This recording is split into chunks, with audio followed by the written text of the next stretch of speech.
Le chef de l'État, son Excellence, M. Bassirou Diomaye Diakhar Faye, a présidé ce mercredi 5 juin 2024 la réunion hebdomadaire du Conseil des ministres au Palais de la République. À l'entame de sa communication, le chef de l'État est revenu sur la journée nationale d'investissement humain sur toute l'étendue du territoire national autour du nouveau concept inclusif Setal Sunu Réew. Le président de la République a félicité le gouvernement, le ministre de l'Hydraulique et de l'Assainissement, les populations, les élèves, les jeunes, les femmes, les autorités administratives, les élus et la communauté des acteurs du cadre de vie pour la mobilisation exceptionnelle et l'engagement remarquable noté partout lors de cette journée. Il a demandé au gouvernement et aux différentes parties prenantes de veiller à relever le défi de la pérennisation de la journée nationale de mobilisation citoyenne mensuelle qui doit occuper une place primordiale dans l'agenda institutionnel et social du Sénégal. Le chef de l'État a également saisi l'occasion pour magnifier la contribution des Sénégalaises et des Sénégalais, l'esprit de solidarité et l'engagement citoyen qui se sont manifestés lors de la journée nationale de lancement de Setal Sunu Réew. Il a insisté sur la nécessité de vivifier cet esprit de communion qui participe à la consolidation de la nation. Abordant la question de l'éducation nationale, le président de la République a relevé que le projet de transformation systémique du Sénégal passe par le renouveau et le repositionnement stratégique de l'école dans les valeurs et ambitions de notre société. Le chef de l'État a demandé l'évaluation du système éducatif dont les programmes sont en adéquation avec les réalités nationales, les enjeux du numérique et les besoins de l'économie nationale. À cela s'ajoute le phénomène de la déperdition scolaire, le manque d'infrastructures et le déficit d'enseignants face à des effectifs d'élèves sans cesse croissants. Le président de la République a appelé au renforcement du rôle et de la place de la faculté des sciences et techniques de l'éducation et de la formation FASTEF, de l'UFR des sciences de l'éducation, de la formation et du sport, UFR SEFS, ainsi que des écoles nationales de formation d'instituteurs en vue de l'amélioration continue de la qualité des enseignements. Le chef de l'État a aussi souligné l'urgence d'évaluer et de restructurer, selon les orientations du projet, le programme d'amélioration de la qualité, de l'équité et de la transparence dans le secteur de l'éducation et de la formation paquet au regard de la nécessaire prise en compte des langues nationales, de la généralisation de l'enseignement de l'anglais dès l'élémentaire, et de l'intégration continue et pragmatique des DARA dans le système éducatif. Dans la même lancée, le chef de l'État a demandé au Premier ministre d'accorder une attention particulière au développement systémique du numérique à l'école, avec l'impératif d'accentuer la digitalisation intégrale du système éducatif, de planifier sur les 5 prochaines années des recrutements d'enseignants dans toutes les matières face aux besoins exprimés et aux postes budgétaires arbitrés. Une attention particulière également à l'éradication des abris provisoires et à la mise en œuvre avec les ministres concernés, Éducation nationale, formation professionnelle, urbanisme et collectivités territoriales, finances et budget, d'un programme concerté de réalisation d'infrastructures scolaires adaptées et d'amélioration de l'environnement pédagogique dans toutes les académies du pays.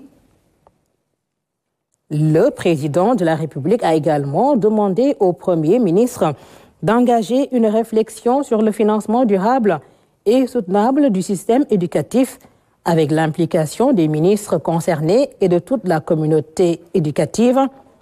Le chef de l'État a aussi insisté sur l'urgence de réguler l'implantation, l'ouverture et le contrôle du fonctionnement des établissements scolaires privés qui exercent sur autorisation de l'État une mission de service public Il a indiqué dans le même sens que les tarifications de la scolarité dans les établissements scolaires privés méritent une réglementation rigoureuse. Par ailleurs, le président de la République a invité le ministre de l'Éducation nationale à veiller à la bonne organisation du concours général. Évoquant la mise en œuvre de la nouvelle politique sportive du Sénégal, le chef de l'État a rappelé le rôle central que la jeunesse, frange importante de la population, doit jouer pour asseoir le développement du sport au Sénégal dans l'esprit d'une citoyenneté assumée.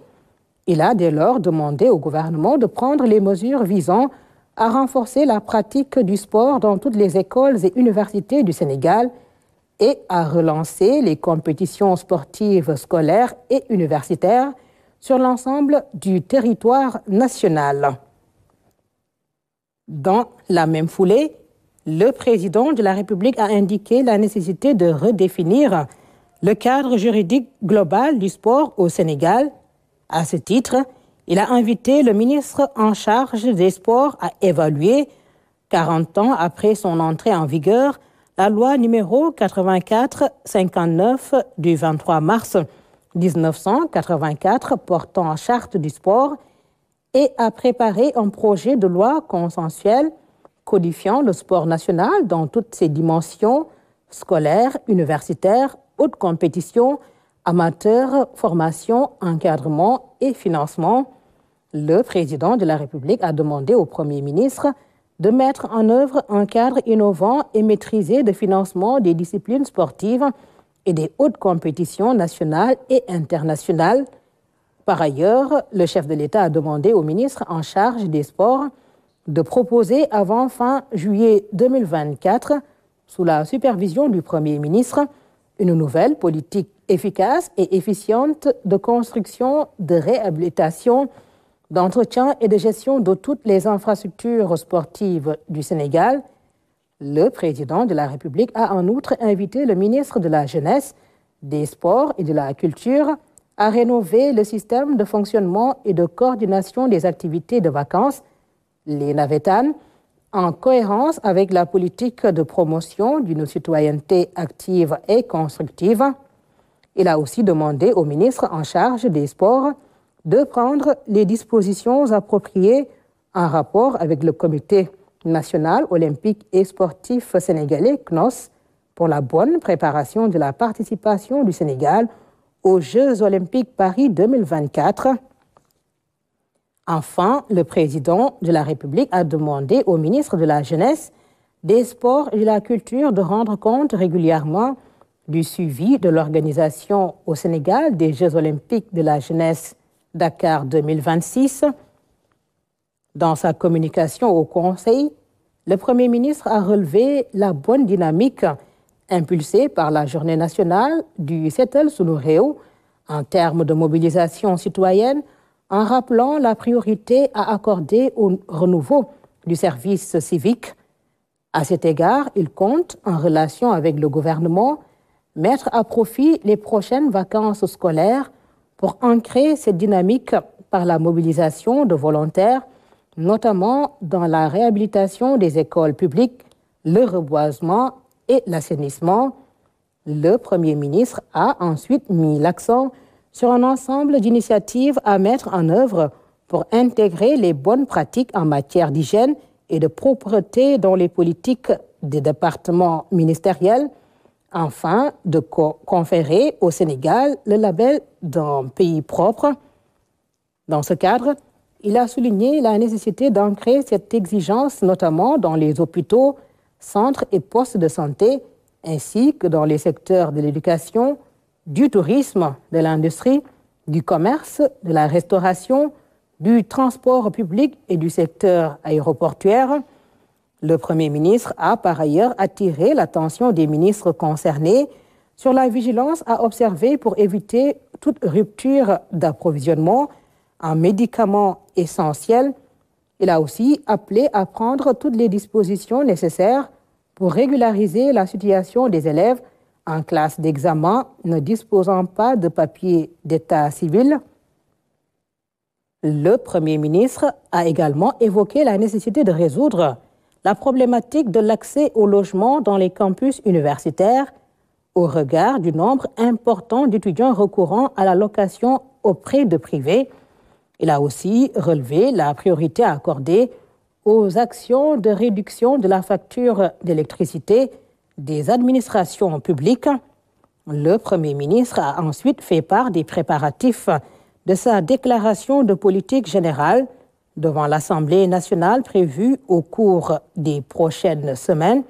Il a enfin rendu compte de l'état d'avancement des travaux de la commission ad hoc chargée du contrôle et de la vérification des titres et occupations sur les anciennes et nouvelles dépendances du domaine public maritime DPM dans la région de Dakar, dont le rapport sera remis au président de la République dans les délais impartis. Au titre des communications des ministres. Le ministre des Infrastructures et des Transports terrestres et aériens a fait une communication sur les perturbations notées dans le convoyage par la Compagnie nationale des pèlerins au lieu saint de l'islam. Le ministre de l'Hydraulique et de l'Assainissement a fait une communication sur la journée nationale Setal Sunu Réew tenue le 1er juin 2024. Le ministre du Tourisme et de l'Artisanat a fait le bilan de la saison touristique 2023-2024 et des perspectives de relance du secteur du tourisme. À présent, les mesures individuelles. Le président de la République a pris les décisions suivantes. Monsieur Matar Sen, titulaire d'un Master 2 en gestion des ressources humaines, est nommé délégué général à la protection sociale et à la solidarité nationale en remplacement de Madame Aminata Sow. Madame Amsatou Sow Sidibé, professeure agrégée des facultés de droit de classe exceptionnelle, est nommé président du Comité sénégalais des droits de l'homme en remplacement de Maître Pape Sen. Monsieur Papa Toby Gaye, ingénieur électronicien, précédemment secrétaire général de la Société nationale d'électricité Sénélec SA, est nommé directeur général de la Société nationale d'électricité Sénélec SA en remplacement de monsieur Papa Mademba Bitey. Monsieur Alun Gueye, expert comptable, est nommé directeur général de la Société des pétroles du Sénégal, Petrosen Holding SA, en remplacement de monsieur Adama Diallo. Monsieur Mohamedou Diop, ingénieur polytechnicien des ponts et chaussées, est nommé directeur général de la Société des pétroles du Sénégal, Petrosen Trading and Services SA, en remplacement de monsieur Elhaj Manar Sall. Monsieur Jean-Michel Sen, ingénieur électronicien et énergéticien spécialisé en instrumentation nucléaire, est nommé directeur général de l'Agence sénégalaise d'électrification rurale, ASER, en remplacement de monsieur Baba Diallo. Madame Mam Koumba Ndiaye, ingénieure statisticienne et économiste de l'énergie, est nommée directeur général de l'Agence pour l'économie et la maîtrise d'énergie AME en remplacement de monsieur Sayer Diop. Monsieur Mor Bakhoum, maître de conférence assimilé en droit de la concurrence, est nommé secrétaire technique du Conseil national de suivi du contenu local au ministère de l'Énergie, du Pétrole et des Mines. Monsieur Amadou Gueye, ingénieur automobile, est nommé directeur général de l'Agence de promotion des sites industriels à Prosi, en remplacement de monsieur Momad Ba. Madame Aïssatou Diallo, ingénieure agro-industrielle, est nommée coordonnateur du Programme national de développement des agropoles du Sénégal, en remplacement de monsieur Djili Lo. Monsieur Justin Correa, titulaire d'un Master 2 en comptabilité et finance, est nommé directeur du Centre international du commerce extérieur du Sénégal, CICES, en remplacement de monsieur Salihou Keïta. Madame Rogi Aladji Sow, titulaire d'un master en audit et contrôle de gestion, est nommé coordonnateur national du programme de modernisation et de gestion des marchés Promogem en remplacement de Mme Yaye Fatou Diagne. Monsieur Sambou Biagui, titulaire d'un diplôme d'études supérieures spécialisé en communication événementielle et planification stratégique, est nommé directeur général de la Maison de la Presse, Babacar Touré, en remplacement de Monsieur Bara Ndiaye. Madame Ndeye Fatou Ndiaye, ingénieure en électronique et en système de communication, est nommée coordonnateur de l'unité de coordination et de gestion du Fonds de développement du service universel des télécommunications, FD Sud, en remplacement de M. Modou Mamoun Ngom. M. Aliou Fall, titulaire d'un diplôme d'études approfondies en lettres modernes, est nommé directeur de l'alphabétisation et des langues nationales en remplacement de Mme Ndeye Nam Diouf. M. Abdoulaye Ndiaye, docteur en droit, juriste conseil spécialisé en passation des marchés, est nommé directeur de l'administration générale et de l'équipement au ministère de l'Énergie, du pétrole et des mines. M. Aboubakri Bokoum, inspecteur du Trésor, est nommé directeur de l'administration générale et de l'équipement au ministère de la Jeunesse, des Sports et de la Culture. M.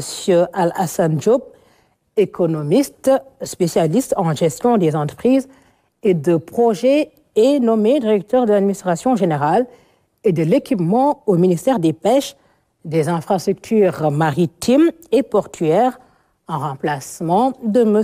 Abdoulaye Ndiaye, appelé à d'autres fonctions.